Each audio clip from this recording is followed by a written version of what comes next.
Bom, a ideia desse vídeo é refletir um pouco sobre quando algo é ou não é um fenômeno psicológico, ou o que significa dizer que isso é psicológico, isso é psicológico. Assim, existem vários significados por trás desse conceito, desse termo, ou desse modo de falar e de definir as coisas como algo psicológico. O primeiro ponto um primeiro significado comum, né, para esse conceito de que isso é psicológico é naturalmente o conceito de que isso é uma fantasia ou que é algo inexistente. É, inclusive, né, essa tendência, né, a pensar de que o psicológico é algo do campo simplesmente da fantasia, no sentido de quase inexistência daquilo, sempre e naturalmente tende a derivar em um conceito assim de possibilidade de resolução imediatista. Como assim? Bom, se eu penso que o que aquela pessoa tem é algo do terreno da fantasia, é algo do terreno do quase, ou até mesmo da total inexistência, é natural que eu pense então que esse fenômeno, esse sofrimento, essa dor, ou o que quer que seja, pode ser resolvida e deve ser resolvida num piscar de olhos, num passe de mágicas. Isso também tende a levar a uma culpabilização do indivíduo em sofrimento psicológico. Então, isso é um conceito comum. Felizmente, ele tem sido já bastante minimizado já há algumas boas décadas, né, desde que a psicologia ela se popularizou um pouco mais. É um conceito que ainda está presente em algumas pessoas, em algumas culturas, porém, creio que de forma não tão marcante, mas ainda se vê e ainda se percebe de alguma maneira a presença desse conceito de psicológico como algo fantasioso e praticamente inexistente. E algo muito importante de ser percebido e, claro, de ser criticado. Criticado num bom sentido, ou seja, no sentido de poder explicar e levar cada vez mais esse conhecimento de que o psicológico não é algo fantasioso e não é algo inexistente, não é algo inventado por uma pessoa e naturalmente não é algo que pode facilmente se solucionar num piscar de olhos, num passe de mágica ou como quer que seja.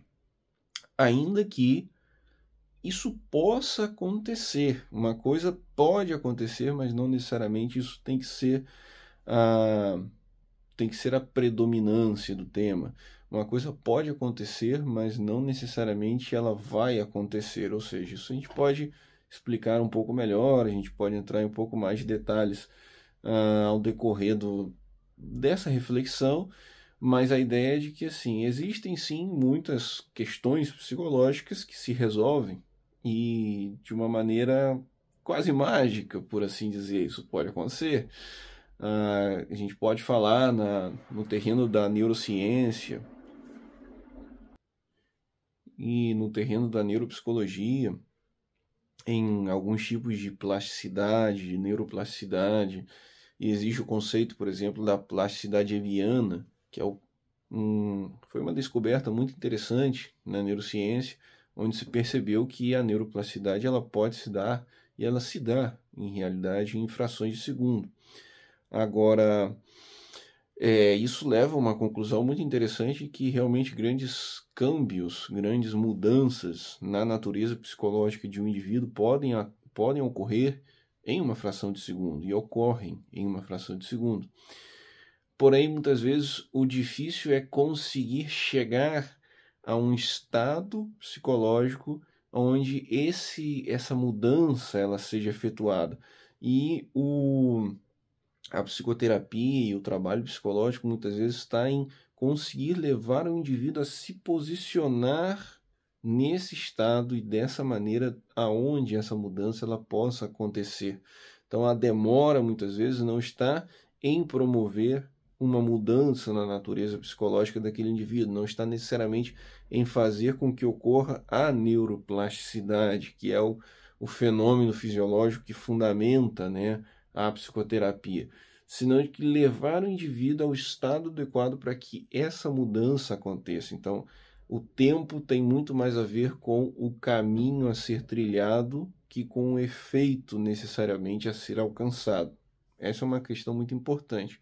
Mas antes de tudo, o que eu queria frisar muito bem é esse primeiro conceito, ou esse primeiro significado comum de psicológico como algo abstrato ou mesmo inexistente. Agora, um outro significado comum, que esse sim eu acredito que ainda é bastante presente no senso comum, que é a ideia de que o psicológico é algo não fisiológico, certo? Há um autor, por exemplo, o Antônio Damasio, um autor fantástico, né? Ele é português, radicado nos Estados Unidos há muitos anos, e um neurocientista dos mais conhecidos internacionalmente, e num dos seus livros mais famosos também, que é O Erro de Descartes, ele falava, né, sobre essa questão da separação entre corpo e mente, e como que isso foi um erro ao longo dos séculos, e como isso levou a uma filosofia e a uma ciência médica muitas vezes equivocada nesse sentido. Então, assim, entender o psicológico como algo não fisiológico é um grande problema. Eu sempre faço a seguinte explicação, eu sempre faço a seguinte aclaração. Como psicólogo, eu estou aberto para entender todos os fenômenos da natureza humana em seu mais amplo sentido. Então, de maneira nenhuma, eu vou descartar fenômenos que sejam de ordem, digamos, metafísica, ou até mesmo, por que não dizer, paranormal. Fenômenos que são tratados mais no campo da religião, no campo das crenças. Isso não está descartado, isso não pode ser descartado, na minha opinião, por um psicólogo. E não é o caso de interpretar tudo isso como uma mera fantasia também e tal, porque aí é mais ou menos como desconsiderar a experiência do indivíduo. Assim como fazíamos a crítica anteriormente, né? Desconsiderar o fenômeno psicológico, é desconsiderá-lo, é imaginar que ele é algo inexistente. Então, bom, o psicólogo, para mim, ele tem que estar capacitado para entender e aceitar os diferentes fenômenos da natureza humana. E se o indivíduo ele apresenta algum conhecimento, ele apresenta alguma vivência, seja ela cultural, em qualquer nível de ser, né, que seja de ordem espiritual, isso não vai ser descartado, isso não vai ser minimizado, isso não vai ser inferiorizado de nenhum modo. Isso vai ser levado em conta tal como o indivíduo a descreve, tal como o indivíduo a entende. Só que, para mim, o profissional da psicologia, ele tem que trabalhar com conceitos que sejam mais bem fundamentados, né?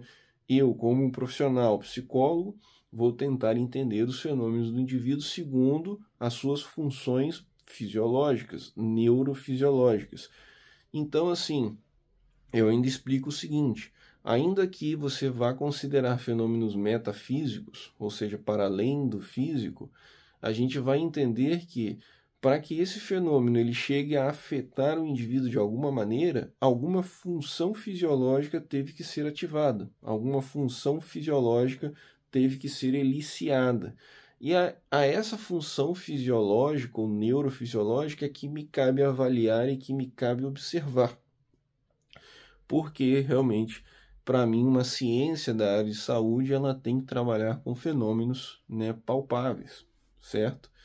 E, bom, naturalmente, se nenhuma função neurofisiológica for ativada, for desengatilhada, no meu entender, nenhum sofrimento vai ser é, causado ao indivíduo, porque ele naturalmente vai estar alheio àquele fenômeno que, digamos, supostamente é metafísico.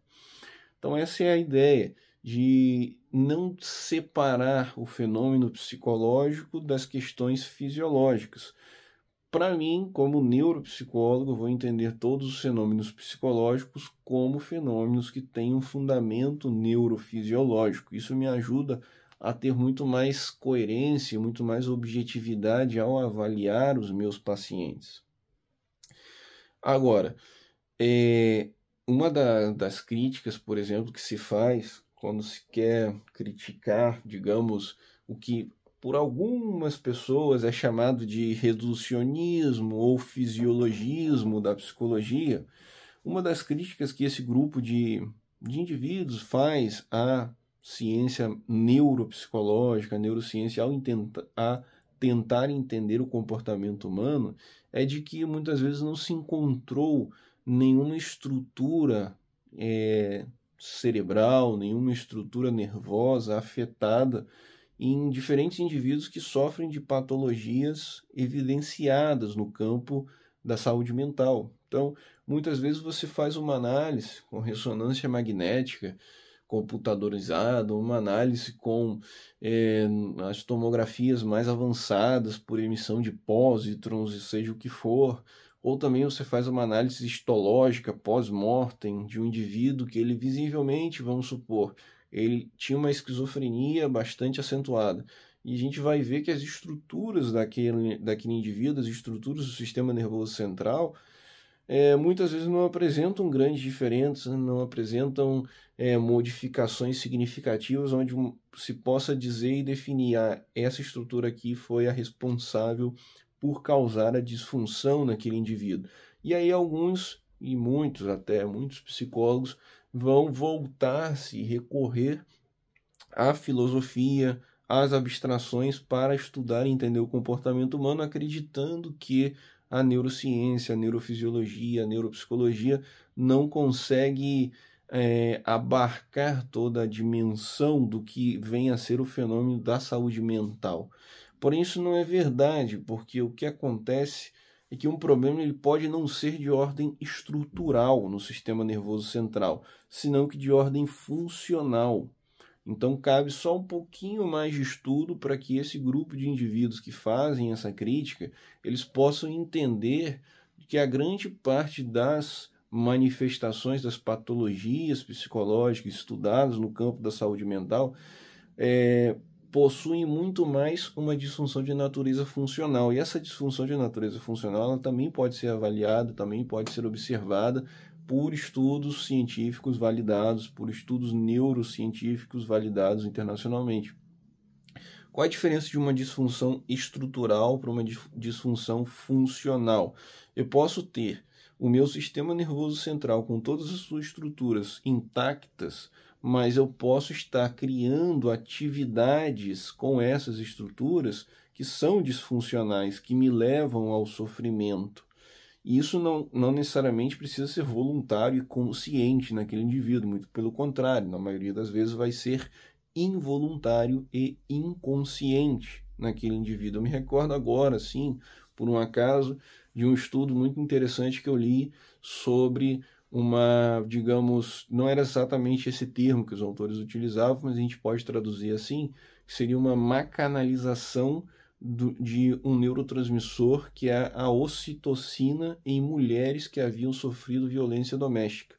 Isso é um estudo muito interessante para mim, porque a ocitocina ela é entendida, ela muitas vezes é chamada de hormônio do amor, assim como a dopamina, mas ela tem, digamos, efeitos um pouco diferentes. Enquanto a dopamina ela tem muito mais a ver com um prazer intenso, a ocitocina tem mais a ver com um prazer familiar, com um prazer pacífico, agradável, um amor fraterno, que muitas vezes é desfrutado no entorno familiar, é desfrutado muito pela mãe com um filho pequeno e tudo mais.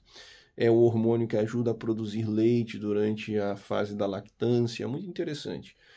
Então, a ocitocina é esse hormônio que está tão relacionada com funções tão agradáveis, tão prazerosas, tão amáveis, nessas mulheres que haviam sofrido, que passaram por longos anos de violência doméstica, esse hormônio ele acabava sendo canalizado, por assim dizer, para uma área do sistema nervoso central que não era a área que costuma ser ativada pela ocitocina.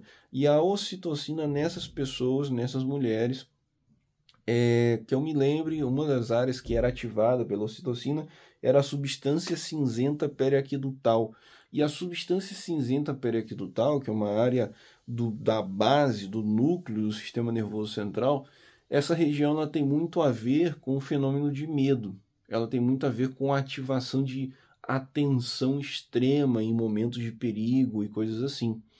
E o mais interessante é ver que a ocitocina ela acabava ativando essa região que no final das contas leva a um comportamento de hiperatenção e um estado de medo.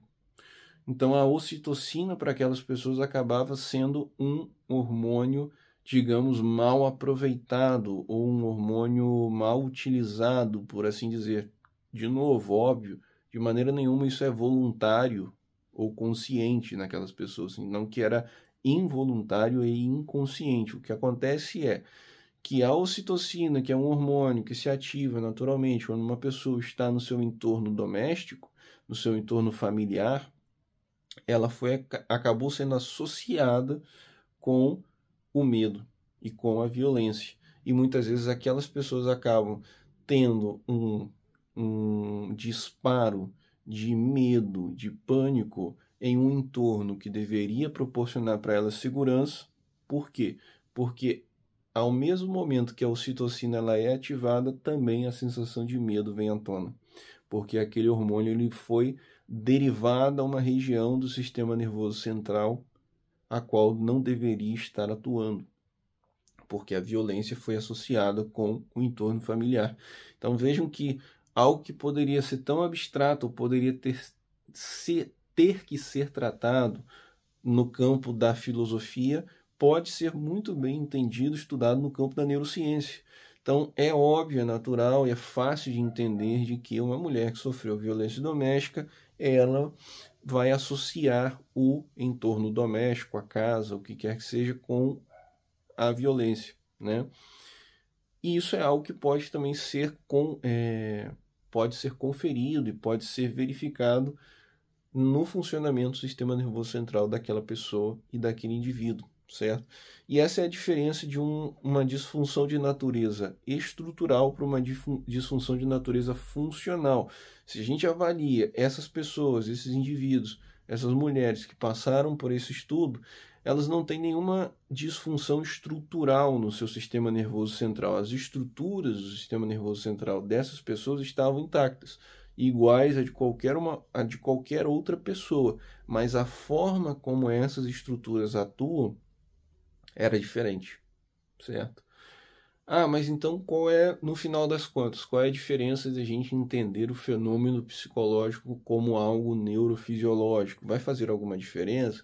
Eu podia já muito bem entender isso, que há uma associação entre o ambiente familiar e a violência naquelas pessoas, sem saber de ocitocina, sem saber de substância cinzenta periaquidutal, claro, obviamente. A gente pode entender as coisas sem o fundamento neurofisiológico, porém, o fundamento neurofisiológico vai ajudar a gente a validar um raciocínio, ok? Porque existem muitos raciocínios com respeito ao que é o comportamento humano, ao que está acontecendo com um determinado indivíduo, que podem muito bem ser contrariados por uma observação neurofisiológica. Como, por exemplo, aí eu posso trazer um exemplo meu prático na minha aplicação clínica. Eu, por exemplo, trabalhei bastante e trabalho ainda com a avaliação do sistema nervoso autônomo dos pacientes. Essa avaliação ela é feita através de um fenômeno chamado variabilidade da frequência cardíaca, que eu não vou me alongar muito para explicar o que vem a ser isso. Tudo que eu vou dizer é que existe um equipamento que pode avaliar através do funcionamento do coração a atividade do sistema nervoso autônomo de determinados indivíduos. E, mais de uma vez, eu me surpreendi em ver que alguns pacientes que, de princípio, eu poderia acreditar que tinham uma disfunção autonômica, eles não a possuíam. Como assim? Primeiro de tudo, posso explicar que o sistema nervoso autônomo é uma parte do sistema nervoso encarregado de equilibrar as funções fisiológicas mais automáticas do corpo, como a respiração, a digestão, o batimento cardíaco, a termogênese, entre outras funções, ditas como funções vegetativas ou funções autônomas. Daí vem a possibilidade de avaliar o sistema nervoso autônomo através da atividade cardíaca. Bom, Há de se esperar que um indivíduo, por exemplo, que tenha um transtorno de ansiedade, ele tenha uma dificuldade de proporcionar o que a gente vai chamar de equilíbrio ou também balanço autonômico, também chamado por alguns autores de estado de coerência. Há de se esperar que o indivíduo com um transtorno de ansiedade ele tenha dificuldades em alcançar esse estado de coerência, esse estado de equilíbrio autonômico, porque o fenômeno da ansiedade ela tem justamente a ver com um desequilíbrio do sistema nervoso autônomo, certo? Porém, mais uma vez eu me surpreendi em ver que alguns indivíduos que visivelmente apresentavam sintomas de ansiedade não tinham grande dificuldade em alcançar um estado de equilíbrio autonômico se no ambiente adequado e com o estímulo adequado. Isso é muito interessante, porque daí a gente já pode separar dois grupos de pacientes, dois grupos de indivíduos. Haviam pacientes que apresentavam sintomas de ansiedade e que também tinham dificuldades em alcançar um equilíbrio autonômico, e haviam pacientes que possuíam também sintomas de ansiedade, porém conseguiam, com certa facilidade, alcançar um equilíbrio autonômico.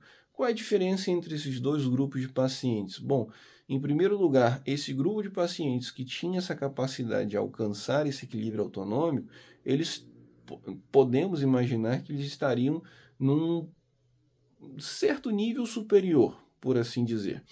Ou seja, foi muito mais fácil tratar esse grupo de indivíduos, porque cabia a esses indivíduos nada mais que exercitar essa função que eles já possuíam bem assimilada. Ou seja, esses indivíduos eles já tinham ferramentas para se equilibrar, para se acalmar.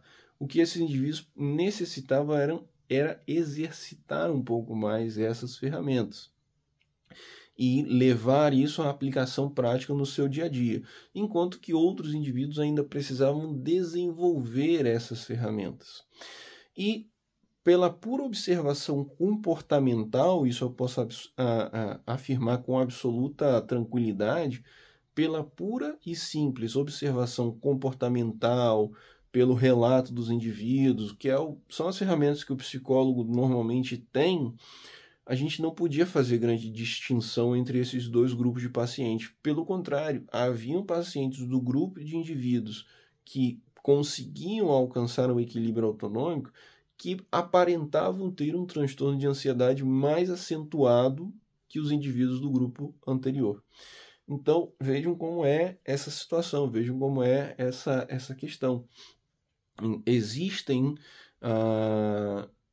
observações, existem conclusões e análises que o psicólogo com fundamento em neurociências vai poder alcançar, que o psicólogo com ferramentas pura e simplesmente filosóficas e de observação comportamental talvez não vá alcançar. E é interessante pensar que o paciente, o indivíduo, muitas vezes, e naturalmente, ele não possui todas as habilidades para descrever bem o seu próprio comportamento, para descrever bem os seus próprios sintomas. Se assim o fosse, ele se autoavaliaria, ele se autodiagnosticaria e ele mesmo trataria de corrigir as suas dificuldades, as suas dores, de minimizar a sua angústia, o que quer que seja. Se subentende que uma pessoa, quando busca a ajuda de um profissional da área de saúde, é porque ela está carecendo de ferramentas para se cuidar por si mesmas, né? Então, assim, o relato daquele indivíduo muitas vezes vai ser falho. E obviamente, o psicólogo ele tem ferramentas para perceber esses atos falhos, como, por exemplo, assim se chama na psicanálise, né? Ao longo do tempo, no discurso de uma pessoa. Porém, se o psicólogo ele tem bases neurofisiológicas para interpretar o comportamento humano, ele pode com mais facilidade e em um tempo mais curto observar algumas correlações e chegar a algumas conclusões que tardaríamos muito mais na prática da psicologia clínica convencional. Então, a ideia aqui é entender assim, o que é o fenômeno psicológico. Em primeiro lugar, para mim, o fenômeno psicológico ele nunca vai estar desligado do fenômeno fisiológico. ainda que, como eu expliquei, né, a gente não vai desconsiderar de nenhuma maneira fenômenos que possam estar para mais além do que é a natureza fisiológica da vida humana. Porém, como um profissional da área de saúde, eu acho muito importante, muito interessante nos ater na questão mais fisiológica. E a questão mais fisiológica nos ajuda, nos norteia, né, no pensamento psicológico e na análise clínica, como uma ferramenta mais objetiva, que nos permite entender melhor o que está acontecendo com determinado indivíduo. Então, para mim, assim, o psicológico é algo de natureza funcional do sistema nervoso de um indivíduo. E a disfunção psicológica, o sofrimento psicológico, a patologia psicológica é um sofrimento, uma disfunção, uma patologia de ordem funcional na neurofisiologia de um indivíduo. Então, não necessariamente vai existir uma diferença nas estruturas do sistema nervoso central de um indivíduo que sofre psicologicamente, senão que vai, muitas vezes, o que vai estar presente é uma, digamos, entre aspas, né, uma má utilização dessas estruturas que podem estar em perfeito estado. Existem muitas disfunções orgânicas, muitas disfunções estruturais que levam a transtornos psicológicos e até simulam transtornos psicológicos que não deveriam ser de natureza estrutural. Ou seja, uma pessoa ela pode sofrer um quadro de depressão por ter um tumor cerebral. Isso pode acontecer. Uma pessoa ela pode sofrer de um transtorno de ansiedade depois de um acidente vascular encefálico. Isso pode acontecer. Nesse caso, o indivíduo ele vai sim apresentar uma disfunção de natureza estrutural. Porém, existem muitos indivíduos que não vão ter disfunções estruturais, porém, ainda assim vão ter uma disfunção fisiológica, certo? Então, há que entender que a patologia psicológica é também uma patologia fisiológica. E eu culpo bastante, eu responsabilizo bastante a psicologia, tal como ela ainda é manejada na academia, nas faculdades, por essa não correção do senso comum. Infelizmente, o senso comum ainda trabalha muito com esse sentido, né, de psicológico como algo fictício, como algo inventado, como uma bobagem, na minha opinião, por culpa da própria psicologia, pelo fato de que a psicologia não se neurofisiologizou o suficiente até hoje, sendo que a gente já tem tanto conhecimento nas neurociências, o suficiente para interpretar, se não todo, pelo menos a grande maioria dos fenômenos psicológicos, dos fenômenos do comportamento humano. E a falta desse exercício, a falta dessa especialização clínica na psicologia é o que leva muitas vezes até mesmo a depreciação da própria profissão de psicólogo, como sendo aquele profissional que vai ficar ali sentado atrás de uma mesa, né, sem falar nada, tomando um cafezinho, só escutando e mandando o paciente embora e ganhando o seu dinheirinho daquela consulta. Esse meme, né, de psicólogo, infelizmente, ele existe, na minha opinião, por culpa dos próprios profissionais e da própria academia, da própria universidade de psicologia, que ainda não se especializou e já se encontra muito atrasada para mim. E não é uma culpa, não é um fenômeno só no Brasil, senão que, infelizmente, ainda é um fenômeno mundial. O psicólogo hoje, ele tem que terminar a sua faculdade para depois poder começar a aprofundar-se em neuropsicologia, porque na faculdade de psicologia ele vai perder muito tempo estudando teorias filosóficas ou coisas do século passado, que no início do século passado poderiam ser ciência e que hoje são pura filosofia. Então, nada disso deve ser descartado, obviamente. Claro que não. Como eu disse, eu não descarto nem sequer os fenômenos metafísicos na minha análise clínica, nem isso. Porém, eu acho que o profissional da área de saúde ele necessita traduzir esses fenômenos na sua análise, no seu diagnóstico, para algo mais fisiológico e algo mais palpável, e já existe ciência suficiente para fazer isso e para trabalhar desta maneira, certo? Então, fica essa reflexão. Para mim, o psicológico é igual a fisiológico. Bom, essa é o teminha de hoje. A gente fica para um próximo vídeo, para outros, no momento que for possível. Até a próxima.